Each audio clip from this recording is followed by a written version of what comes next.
వీర తెలంగాణ రైతాంగ సాయుధ పోరాట యోధురాలు వీరనారి మహిళా ఉద్యమ నేత కామ్రేడ్ మల్లు స్వరాజ్యం గారి వర్ధంతి సందర్భంగా సంగారెడ్డి జిల్లా కేంద్రం కేబుల్ కిషన్ భవన్లో వారి చిత్రపటానికి పూలమాల వేసి ఘనంగా నివాళులర్పించిన సిపిఎం నేతలు. ఈ కార్యక్రమంలో సిపిఎం జిల్లా కార్యదర్శి జయరాజ్తో పాటు సిపిఎం జిల్లా కార్యదర్శి వర్గ సభ్యులు అతిమేల మాణిక్, సిపిఎం జిల్లా కమిటీ సభ్యులు నర్సింహులు, నాయకులు అశోక్, కృష్ణ, బాబురావు, శివ, దత్తు, ప్రవీణ్, శ్రీనివాస్, సాయిలు తదితరులు పాల్గొన్నారు.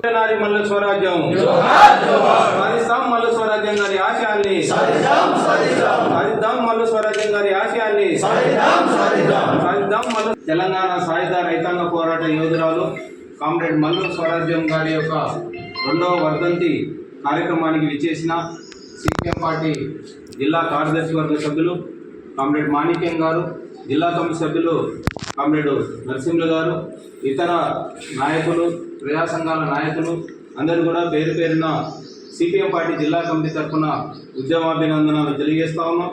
తెలంగాణ రైతాంగ సాయుధ పోరాట యోధురాలు వీరనారి సిపిఎం పార్టీ రాష్ట్ర నాయకురాలుగా ఉండి తుంగతుర్తిలో ఎమ్మెల్యేలుగా గెలిచిన కామ్రేడ్ మల్లు స్వరాజ్యం గారు తెలంగాణ సాయుధ రైతాంగ పోరాటంలో ఆ రోజు భూమి కోసం, ముక్తి కోసం, వెట్టి చాకిరి విముక్తి కోసం నడుం బిగించి పెద్ద ఎత్తున పోరాటం చేసిన వీరవనిత మల్లు స్వరాజ్యం గారు. మరి ఆ రోజు విషయాలు చెప్పారు. ఆ మాటనే తూటాలుగా పిలిచినటువంటి మహామత వ్యక్తి మల్లు స్వరాజ్యం గారు.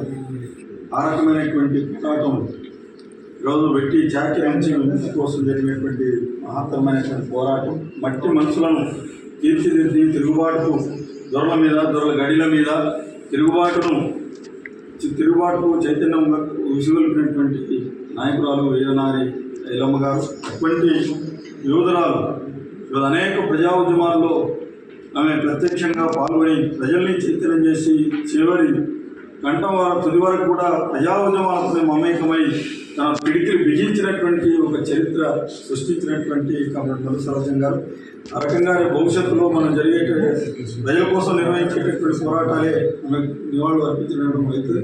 ఈరోజు చరిత్రను వక్రీకరించేటటువంటి ప్రయత్నం, కమ్యూనిస్టు నాయకత్వం జరిగినటువంటి పోరాటాన్ని ఈరోజు మతత్వ ఎజెండాను, మతం రంగును పూడ్చేటటువంటి ప్రయత్నం పెద్ద ఎత్తున జరుగుతూ ఉంది. రజాకార్ సినిమా పేరుతో ఆర్ఎస్ఎస్, బీజేపీ, హిందూ ముస్లిం కొట్లాడగా చిత్రీకరించే దానికోసం ప్రయత్నం జరుగుతాం. చాలా దుర్మార్గమైనటువంటిది. అందుకనే ఈరోజు దొరలకు వ్యతిరేకంగా, రజాకార్లకు వ్యతిరేకంగా, నిరంకుశ ప్రభుత్వానికి వ్యతిరేకంగా జరిగినటువంటి మహత్తరమైనటువంటి ఎర్రజెండా నాయకత్వంలో జరిగినటువంటి పోరాటాన్ని ఈరోజు ఆ పోరాటంలో పాల్గొన్నటువంటి వాళ్ళు ఆర్ఎస్ఎస్, బీజేపీ వాళ్ళు అందులో పాల్గొన్నటువంటి చరిత్ర లేనటువంటి వాళ్ళు ఈరోజు చరిత్రను వక్రీకరించేటటువంటి ప్రయత్నం చేస్తూ ఉన్నారు. వీటిని ఎండగట్టవలసినటువంటి అవసరం ఉంది, వీటిని ప్రతిఘటించవలసినటువంటి అవసరం ఉంది. ఆ రకంగా వారసులం మేము ఆ పోరాటం. మరిన్ని అప్డేట్స్ కోసం మా ఛానల్ని సబ్స్క్రైబ్ చేయండి.